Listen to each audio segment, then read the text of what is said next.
നിവിൻ പോളി ഇപ്പം ആകെ ഞെട്ടിത്തെറിച്ച് നിൽക്കുവാണ്.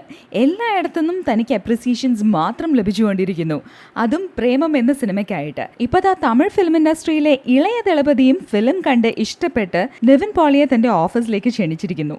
ക്ഷണം സ്വീകരിച്ച് ഓഫീസിലെത്തിയ നിവിൻ പോളിയെ വളരെ ഡൗൺ ടു എർത്തും സിമ്പിളും ആയിട്ടാണ് വിജയ് വെൽക്കം ചെയ്തത്. ഒരുപാട് നേരം രണ്ടുപേരും സിനിമയെക്കുറിച്ച് സംസാരിക്കുകയും വിജയ്ക്ക് കേരളത്തിനോടുള്ള ഇഷ്ടത്തെക്കുറിച്ച് സംസാരിക്കുകയും ഒക്കെ ചെയ്തു.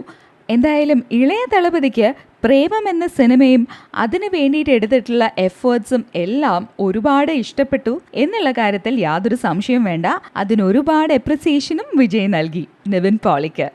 വിശിഷ്ടാതിഥികൾ ശ്രീ ഡേവിഡ് പോളി,